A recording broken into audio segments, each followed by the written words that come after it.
Welcome to the East Bank Sports Show with your hosts, Matt and Noah. Welcome back into the East Bank Sports Show, everybody. I am your host, Noah. Matt is not here, not because we're doing a special edition like the last episode that I did, but because, quite frankly, about 40 minutes ago, Matt's laptop overheated and died. So, with some of the rule changes coming in, especially the special teams rule changes in the NFL, I brought in my friend from some past episodes before we joined the Fanatical Elves Network, Lake Puddle. How are you doing, man? How was your Easter? I'm doing all right. I've had a break on the weekend, so not too bad. And update everybody watching right now, and everybody listening in after this video and audio gets published. Give them some background on your Cleveland Browns fandom, as well as like your football background. I know some of the longtime viewers know your background. Most of them are my friends and family right now, but go ahead and give some background, and let's go from there. Yeah, so getting into the Browns, that didn't really start till I went to college. Yeah, I'm from South Carolina. Down there, college football is king. So I came with that background. But when I moved to Ohio for college, I played with Noah at Worcester. I dove full into the Browns fandom, and I've been a fan now for about 5 years. I was a kicker, and I've done a lot of work in that. I kicked footballs for a decade, from starting in middle school to finishing in college. I've done a little bit of coaching work with some of the guys that coach NFL kickers. Just the other week I was going over film with a group that trains kickers down south, and they were using Dustin Hopkins film as an example to show these kids that they had worked with them a couple months earlier. So I think I have teams from that, and I've adopted Cleveland as my city for a few years now, so get into it. Adding to the gambit of Fanatical Elves podcasters that are all over the place. We got some in Tennessee, we got some down in Columbus, here, there, everywhere, Texas. Now we've added Lake in South Carolina, but right now Delaware. So everything is everywhere. Cleveland travels everywhere. I do want to shout out Lake for watching pretty much every Browns game on TV with me that happened during our 4 years at Worcester. And let's get into everything, because we have, a loaded show to talk about today. There's a bunch of stuff that happened outside of football. So I'm going to kind of go on my spiel because I'm into the Cavs and the Guardians more than Lake is. And then we're going to talk, the NFL rule changes, and we're going to talk, some of the Browns updates that's going on.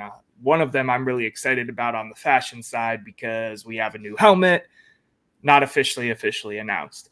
But let's go into Guardians first. So the Guardians start out their season 3-1. They look fantastic in the first 3 games. Granted, they're playing the A's. And then last night happened. And this is being recorded on Monday, April 1st. So last night, Guardians get back into the game. They were down 3-0.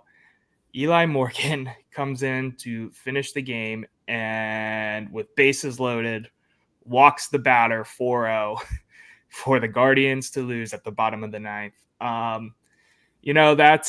That one was tough to watch. I was with my family for Easter, obviously, so that one was tough to watch. But, I'm happy seeing the team hit how they've been hitting and stuff like that, as well as just, baseball's back, baby. And, Matt isn't in here, and he's upset that he's not in here. But Matt was giving, Matt was going to give this whole spiel about everything. I'm going to try to paraphrase as much as I can. My biggest gripe and takeaway that I was going to bring up, as I've mentioned before on the show, I am a huge Bo Naylor fan. Watching him grow up in the minors and, being an Akron Rubber Duck employee in the past, I was really excited to see him play in the majors. And a lot of the staring at the ball, not getting the hits that I'm used to him seeing, in the minor leagues, has been kind of happening in this first series. And it's causing me a little bit concerned because A, he didn't start the first game, and B, he didn't get a single hit during the A's. He had a couple walks, but I'm hoping he picks that up because, I did invest in a Bo Naylor jersey, as you saw in the last special episode, the at the office edition, which we're going to do another one of those this week. It's concerning there. Other than that, Shane Bieber had an amazing first game. He had I believe 11 strikeouts. I'm double checking on my stats over here. Pitched I believe a 6 or 7 inning game. It was fantastic. Everything else is pretty good. I'm pretty happy with everything I saw. I want to see more stability in the lineup, but it's early in the season. Nothing you can really do there. They go on to play the Mariners in their next homestand, and we'll see where this team continues. We're a young team. We're not expected to do much this year, but we're a young, fun team, and I'm very happy and very excited to continue to watch the Guardians play baseball. One last thing, since Matt can't be in here and I can't, torture him with this, but Miles Straw being out of the lineup has been fantastic. Having Freeman play center field, I've been a big fan. He's looked really good offensively and defensively.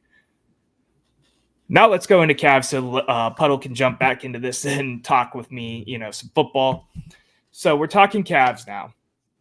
The Cavs are still struggling, and now I'm concerned because Donovan Mitchell is back. Donovan Mitchell didn't look great in his 2 games back so far. We went 1-1. They played tonight. Donovan Mitchell and the Cavs lost against the Nuggets last night by almost 30 points. I'm scared that this team is starting to get way too streaky because they were so good before the All-Star break. And now that we're past the All-Star break, we've been very streaky. There's been injuries and stuff like that, and I get that. But we need to put this together if we want to, stay the 3 seed above the Knicks. And, the beef between the Cavs and Knicks have been fantastic on Twitter lately. But also, if we want to win a playoff series, because we got damn near swept last year, and I don't want to see that again as a Cavs employee and a Cavs fan. I want to see some winning playoff basketball with this new young LeBron-less Cavs franchise.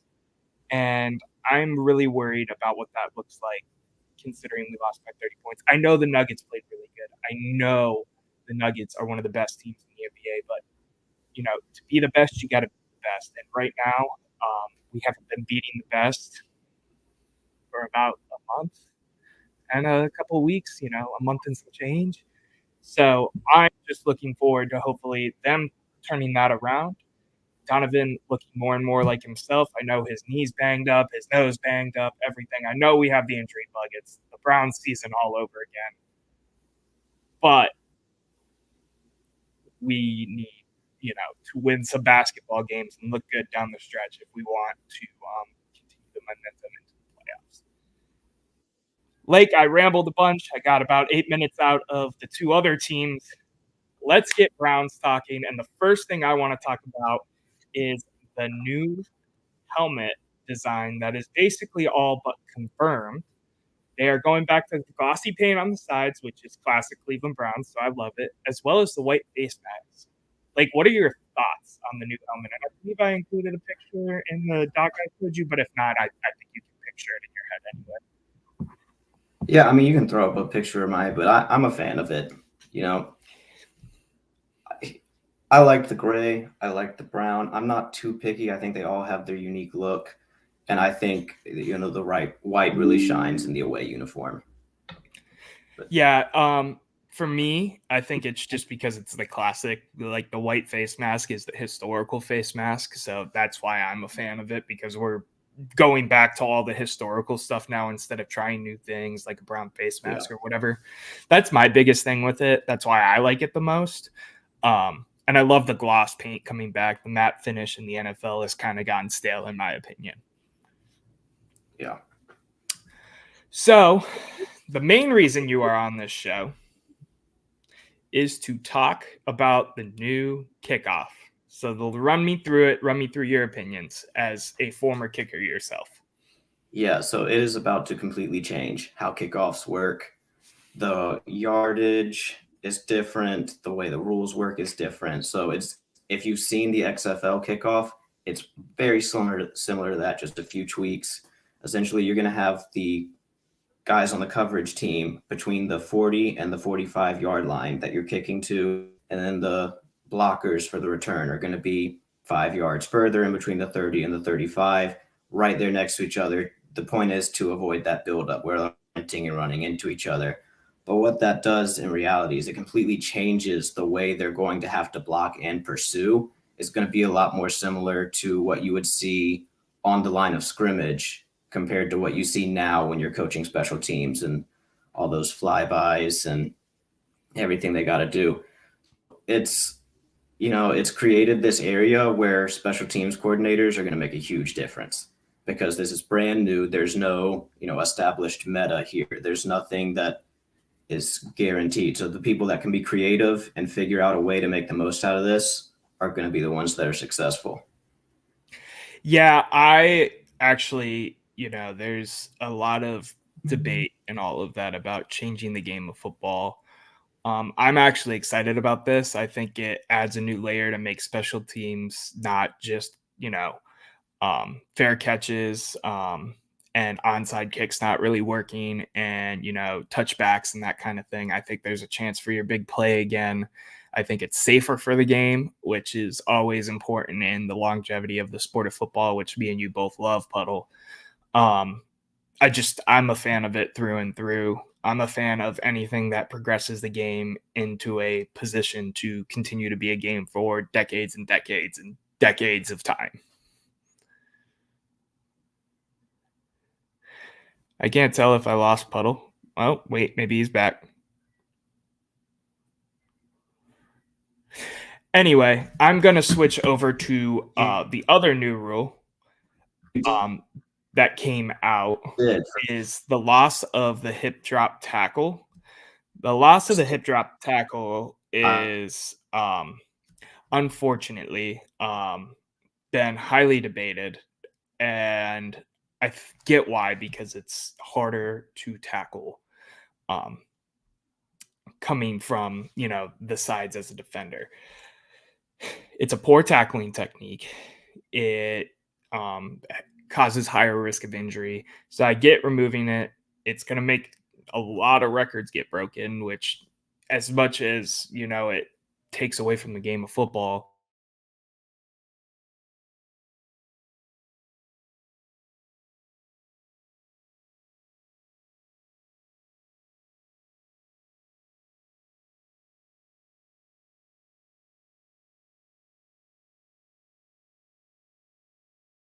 it's okay. I lagged out there for a second, so I'm sorry about that. But, I'm up and down about it. It goes both ways. Oh, look, Lake's back now too. Where are you back now, buddy? I'm hoping. Okay, so I'm talking hip drop tackle now. I'm kind of both ways about it. It's gonna, there's gonna be a lot more of, records being broken and that kind of thing. But the contrary to that is it does make the game safer. What are your thoughts about the whole hip drop tackle basically being banned?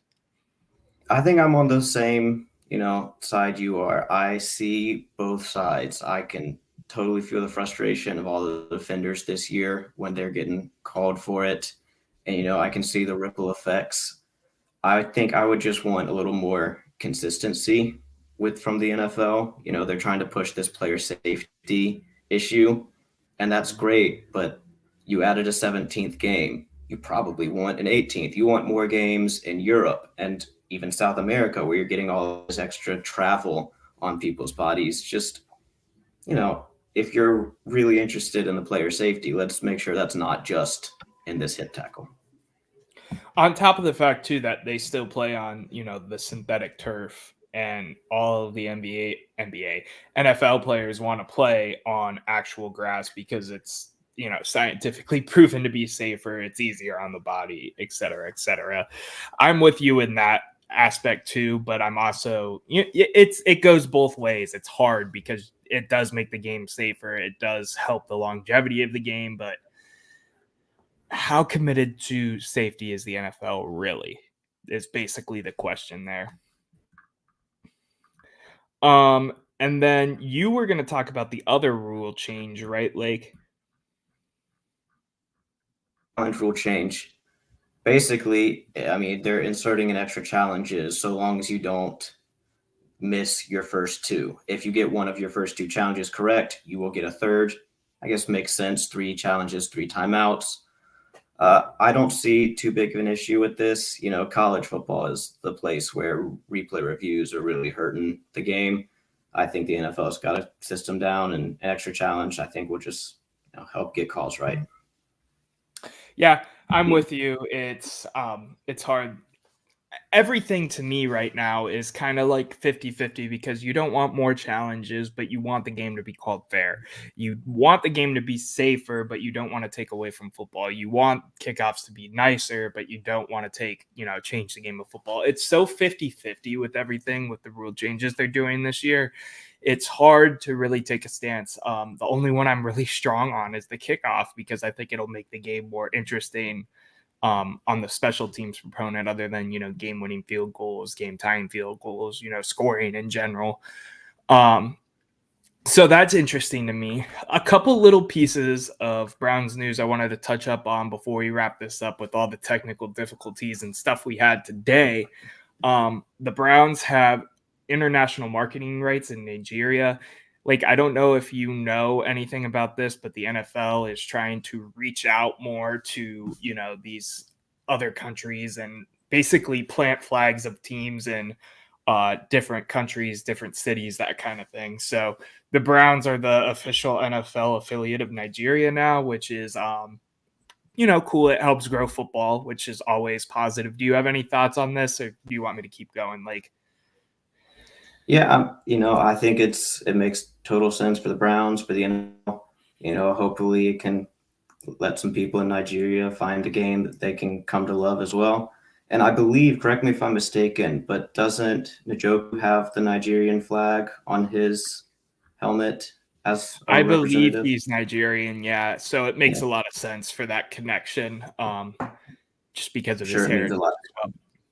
Yep. The other things I wanted to talk about, Ronnie McLeod's back. He was a great, fringe safety special teamer for us last year. Glad he's back, as well as, there were rumblings of 2 major extensions, actually 3 if you count. Andrew Berry and Kevin Stefanski are, rumored to not even rumored. The Haslams said that they're in the process of extending them, which I think is completely deserved, as well as there's rumors on working a deal to extend Amari Cooper, which I was kind of shocked about with the Jerry Jeudy trade. What are your takes on that? Yeah, can you remind me of Cooper's age? He's I believe not 30 yet, but I'm going to look right now for you, but continue. Yeah, I'm just, because I'm in the same boat. To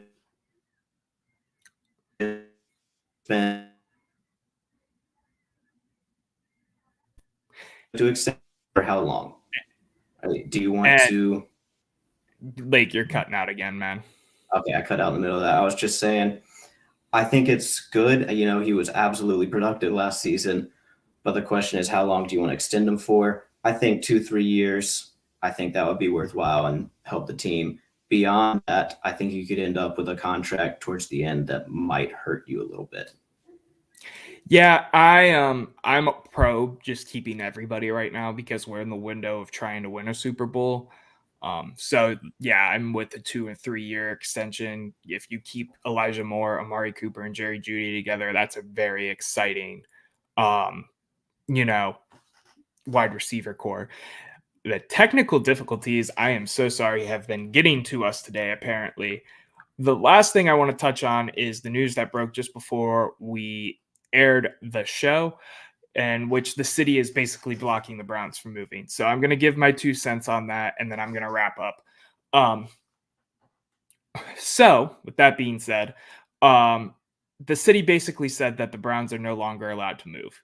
And with the Browns no longer allowed to move until 2028 when the lease is up, that really only means one thing. The Browns, if they build a Brook Park Stadium and it's done before 2028, they can't move there. Okay. The legal person that was trying to pass that bill was pass that bill isn't the right word either, but the city was basically trying to pass the idea that the Browns should have to stay because of the Art Modell situation, and are blowing it up to the Browns moving to Brook Park is like moving them out of Baltimore. I just don't see how it's that big of a deal. It's 15 minutes down the road. As much as I would love for them to be downtown, as I've said before on many episodes on this show. So, with that being said, that's kind of how that's going to shake out. Is if they finish the stadium before 2028, they can't move there until after the 2028 season, and that's all that's really going to happen, unless they build downtown, they renovate the stadium, stuff we talked about on the last episode of the East Bank Sports Show at the office. But I appreciate you guys tuning into this live show. There was technical difficulties all around, so I appreciate everybody that stuck around and watched this time around. I will see you guys next time on the East Bank Sports Show. Don't forget to subscribe, comment, do all that. Hit up the Fanatical Elves Network, follow them. Bunch of great guys over there. Thank you for tuning in. Have a good one.